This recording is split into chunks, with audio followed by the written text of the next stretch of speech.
the Cabinet Secretary provide a comprehensive account of all support, including government bailouts and loans from Export-Import Bank of the United States of America, extended to Kenya Airways over the last 10 years, highlighting the respective amounts received and the purposes for which the support was extended.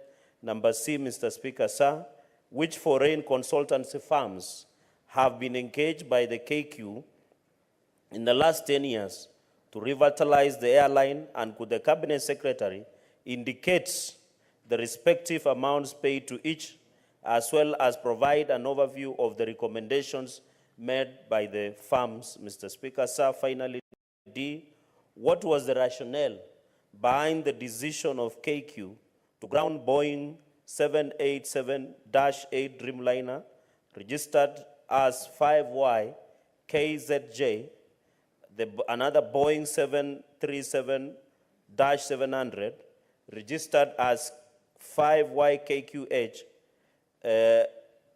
KQH and KQG, that is 787-8, and could the Cabinet Secretary also explain why the option of converting this aircraft to cargo planes was not pursued, and identify the authority that approved the removal of parts from this aircraft? I thank you, Mr. Speaker, sir. Honorable CS, you may proceed to respond. By way of introduction, Mr. Speaker, I hope this is the last time I'll answer questions about Kenya Airways, because it's our intention to return Kenya Airways to a private company so that the government of Kenya cannot continue subsidizing Kenya Airways, and therefore the public do not have a stake for us to come and answer questions about private companies in Parliament.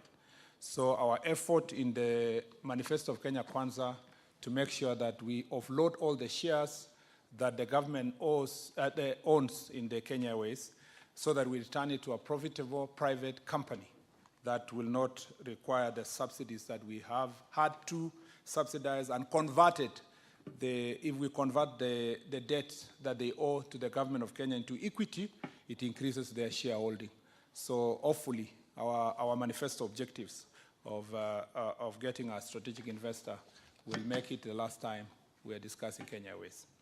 Mr. Speaker, as captured in the table below, and I'm sure the Honourable Senator has an answer, the submitted statement in good time. As captured in the table below, the Ministry through Kenya Airways reported an operating profit in the first half of financial year 2023, a milestone that it hadn't reached in the previous 6 years. The airline has made a significant 120% improvement, reporting an operating profit of 998 million compared with the same period in the previous year, where there was a reported loss of 5 billion. The table number 10 will explain. The growth was fueled by the 56% increase in group revenue, reaching an impressive 75 billion. Additionally, our passenger numbers surged 2.3 million, an impressive 43% growth from 1.6 million. And our earnings before interest, tax and depreciation and amortization and rent costs witnessed a commendable upswing of 7 points. Our gross profit improved by an impressive 131%, resulting in these commendable outcomes. We acknowledge that our legacy debt did bring down the impressive operating results, primarily to the huge forex losses because of the depreciation of the Kenya shillings against the dollar. These forex losses were primarily due to the re-evaluation of the US dollar denomination loans and liabilities. These finance charges in total amount of 22 billion, and therefore heavily impacted our overall results. Mr. Speaker, the airline industry is highly competitive, and therefore profit margins in the industry are thin. According to the International Airport Transport Association, IATA, the average net profit margin for the global airline industry is typically less than 5%. An overview of airline profitability compared to other industries is captured below. Vulnerability to external factors. Airlines are highly vulnerable to external factors that can impact the profitability, including fluctuations in fuel prices, currency devaluations, supply chain challenges, and geopolitical events. capital intensity. Airlines require significant capital investment in aircraft maintenance and infrastructure, which can limit their profitability. This unlike other businesses that do not have the same level of capital intensity. Cynicality, the airline industry is cynical and can be sensitive to economic cycles.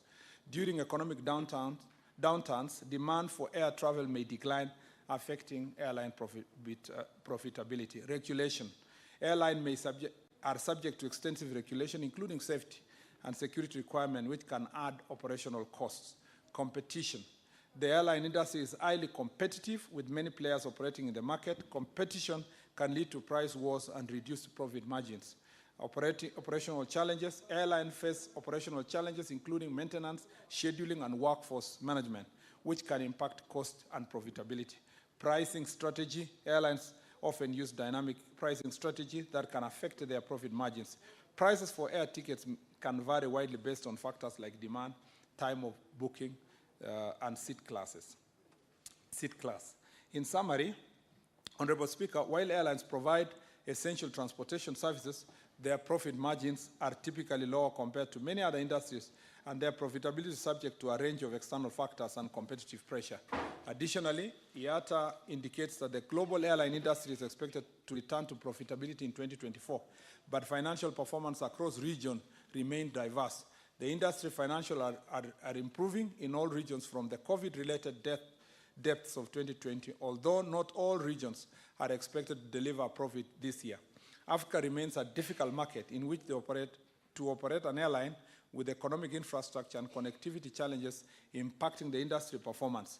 Nonetheless, despite the challenges, there is still robust demand for air travel in the region, which underpins the continued move towards return to overall industry profitability.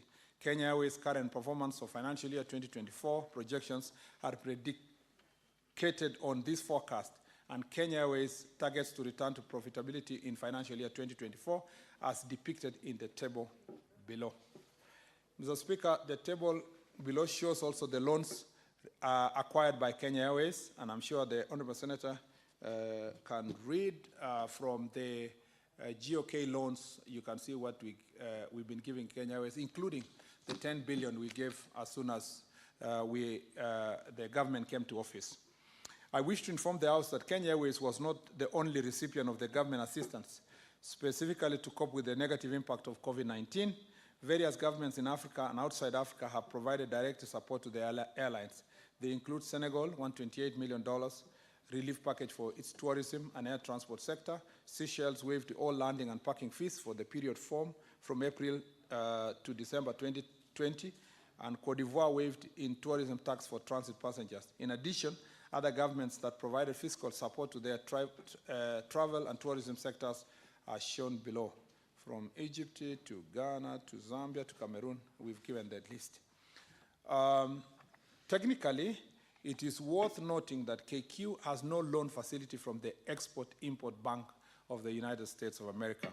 The U.S. Exim Bank is a guarantor of a facility of $841.6 million to procure 6 787 aircraft on one 777-300 range aircraft and one Jenks engine.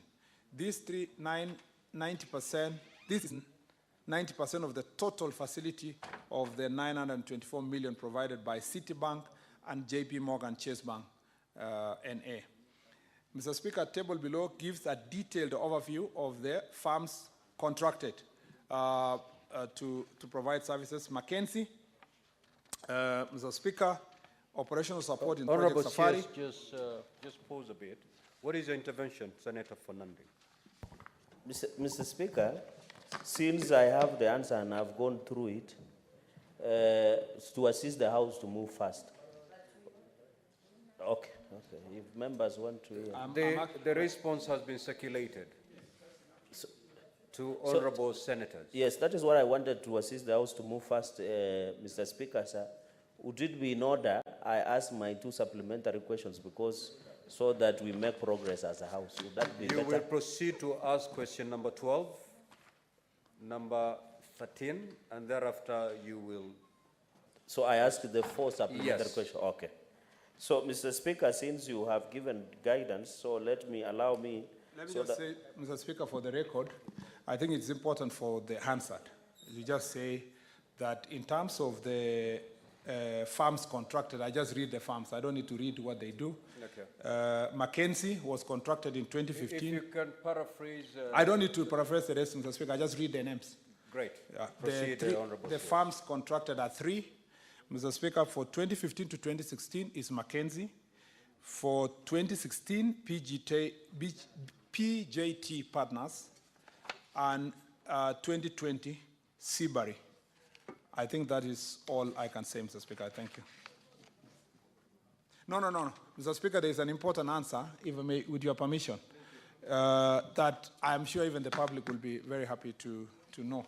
That's the last only one paragraph that is related to the grounded airlines. Senator Sifuna, what is your intervention? Certainly, it cannot be a point. Mr. Speaker, you know the CS insisted on giving us the name of the contractors.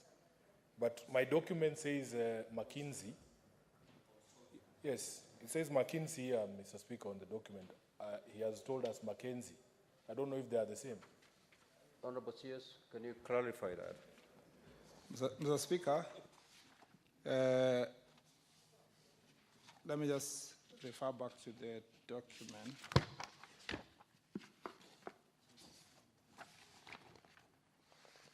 Yes, correct, it's McKinsey.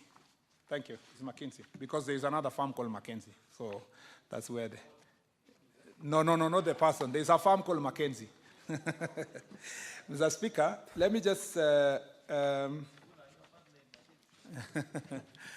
Mr. Speaker, I just want to read this statement regarding, there have been public debate about a plane that we donated, so it's important to read it for the record. KQ has not grounded any aircraft, 5YKZJ, which is as Boeing 787 Dreamliner. Took some time undergoing heavy maintenance because of unavailability of many essential and critical components parts in the aircraft market. These shortages are well published in the industry. 5YKQG and 5YKQH were 2 Boeing B737-700 aircraft in the KQ fleet under the operating lease arrangement. Upon the end of the lease, the lessors, owners of the aircraft, decommissioned the aircraft. Mr. Speaker, it's important for those who may be new to the industry, is that when some of the planes that are owned or run by airlines are not necessarily owned by the airlines. They are under operating lease. And Mr. Speaker, upon the end of the lease, the lessors themselves decommissioned the aircraft, salvaged valuable components from the 2 aircraft, removed what they thought is important, and transferred what was remained of the aircraft to KQ at 0 cost. The authority to remove parts was probably vested on the lessors being the owners of the aircraft. The 2 aircraft, having been decommissioned and stripped by the owners for parts, had therefore only one viable use as mock-ups in training. So 5YKQG was thus transferred to Kenya Airways Training School, Pride Center, and if you visit it, for use in cabin crew emergency training, practical aviation security training, and in-flight service training as for mock training. As part of its CSR training, KQ donated 5YKQH on as is basis to Mangu High School for their training. Mangu is the only public high school with a well-developed flying school and club, and it provides a pool of skills sets that fits into the KQ workforces. All these were procedurally approved by KQ Board of Directors. The estimate value of these 2 decommissioned aircraft is nothing more than their scrap value. Mr. Speaker, I was in the donation. I was invited to participate in the donation as a chief guest. The students were extremely excited. Mr. Speaker, this was nothing except for scrap value. And if you go to Kitengela, you will find somebody running a restaurant there called 034 with a plane being the restaurant. Mr. Speaker, it doesn't mean that that's a plane which should have been flying cargo. So I think it's also important to make this abundantly clear to the public, because a statement was issued by a member of parliament in the past to say that we were donating a plane that would have brought billions of dollars. I thank you, Mr. Speaker. Senator for Nandi, proceed to ask question number 12. Mr. Speaker, I proceed with my supplementary? No. Okay. Question number 12. Question number 12. Mr. Speaker, sir, question number 012. Question 1, when will the ongoing project for the expansion of Cherargei airstrip in Kericho County be completed? Number 2, Mr. Speaker, what is the total budgetary allocation for the project, and could the Cabinet Secretary provide a detailed breakdown of the expenditures incurred so far? And number C, could the Cabinet Secretary provide a detailed assessment of the quality of the works for the project, stating what the government is doing to hold accountable the contractor and any other individuals responsible for any identified lapses? I thank you, Mr. Speaker, sir. Honorable CS, you may proceed to respond. Question number 12. So, Speaker, this is a more straightforward answer, so I'll just read the answers. Mr. Speaker, the request to undertake the refurbishment of Cherargei airstrip emanated from the National Celebrations Technical Committee during their visit to Kericho on 15th of June 2023 to assess the status of the facility in the county in readiness for the Mashujaa Day following the presidential directive to hold the celebrations in Kericho. Refurbishment of the airstrip involved upgrading the runway to Maram standards and construction of an open steel frame shade to facilitate movement of guests during the celebrations. The works were successfully completed on 18th of October 2023, 2 days before 18th of October 2023. Mr. Speaker, the project total cost to date is 55.4 million shillings, for which 45.4 million is for the clearing, stripping, and grading for the runway, as well as related drainage works, including the construction of an aircraft holding 100 meters by 50 meters apron, and Kenya shillings 10 million for the building of an open steel frame shade. Honorable Speaker, no lapses were experienced during the execution of this project. The work was completed in compliance with the bill of quantities, specifications, and the drawings. The project manager's successive approval were done up until the completion of the works. The ministry is negotiating with the landowners to sell land to Kenya Airports Authority for development of the airstrip. Though the ministry has challenges with the land ownership of the moment, the project will be completed once the land is acquired. The minister has also had full consultation with the leaders of Kericho on this very important matter. Mr. Speaker, just for emphasis, this Cherargei airstrip land is owned by Eketera, the owners of the T estate. And so even when we developed it, it was in the understanding that we will have to engage them to complete the works. We worked with the Kenya Defense Forces, who are the contracted, they were actually the contractors to construct the runway to Maram standard, and as you saw, it was useful for the celebrations. Going forward, we intend to acquire at least 50 to, if possible, 100 acres of that land so that we do a proper airport that will enable agricultural farmers there and people traveling to Kericho and its environs to be able to land in that place and take off from that Kericho. I want to thank the leaders of Kericho, led by the majority leader here, for their support, understanding, and also for the work we are doing together quietly, Mr. Speaker, to acquire the land. The problem with such infrastructure, when you come to Parliament or public and announce that we are looking for land, usually the prices shoot up, it's inflated. The good news is that we are discussing this with already an established investor. So we have made it clear to the investor that land acquisition will be on fairly concessional terms, considering that they are also leaseholders from the government of Kericho County. I thank you, Mr. Speaker. Senator for Nandi, proceed to ask question number 13. Mr. Speaker, sir, Question number 013, question 1. Could the Cabinet Secretary provide a status update on all projects from the construction and upgrade of roads undertaken by national government in Nandi County since 2013, explaining any discrepancies between the contractual and actual dates of completion? But B, Mr. Speaker, what are the reasons for the delay in resuming construction of Kaiboi, Cherargei, Kapkatembu, Chomisha, Chemuswa, Chomisia, Danger Road, Timboroa, Maraba, Kopere Road, Mugundoi, Nandi Hills Road, Nandi Hills, Simaki Road, Lesos, Keses, Cheptiret, and Cheptiret to Lone Moi University roads in Nandi County, which have stalled? And could the Cabinet Secretary also outline steps taken by the government to expedite the resumption and completion of these projects, Mr. Speaker, sir? I thank you. Honorable CS, you may proceed to respond. Thank you, Mr. Speaker. Mr. Speaker, I'm glad that I'm responding to this question, having given a global picture of the roads in the country. So already I had shared with you the situation in the country, thanks to the question from the Deputy Speaker. So I'll just go straight to the answer.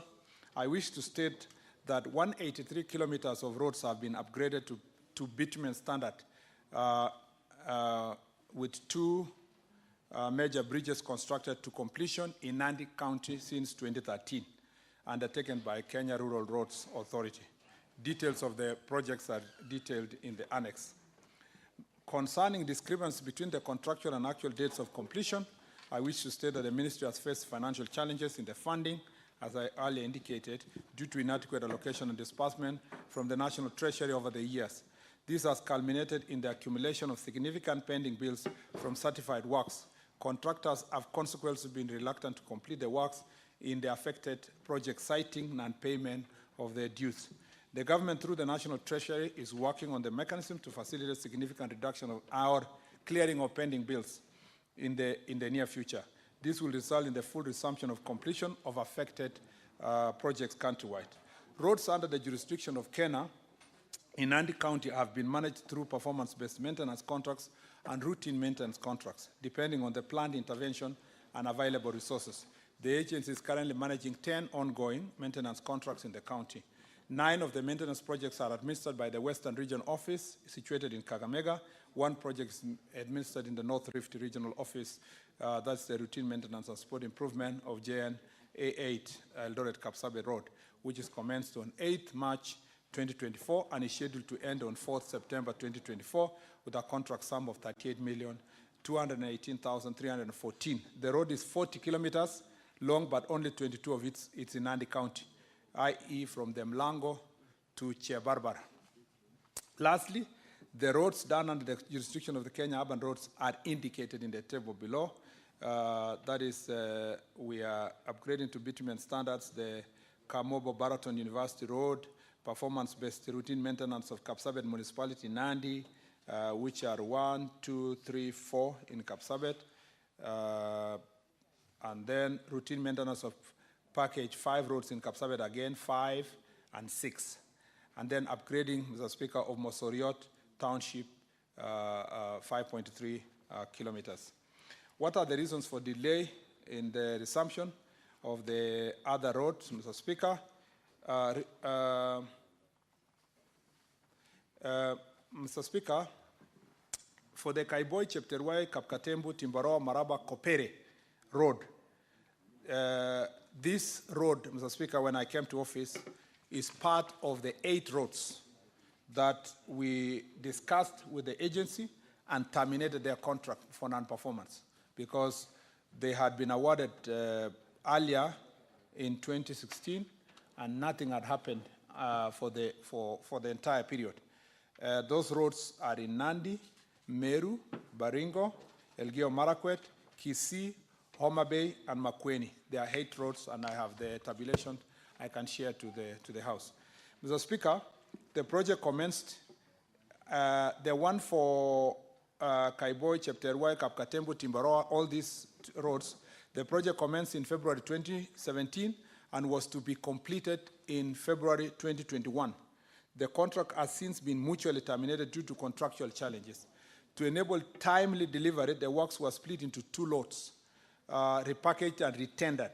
The contracts were awarded on 14th March 2024 and are expected to be signed within the next 28 days as per the law, upon submission of the requisite securities by the contractors.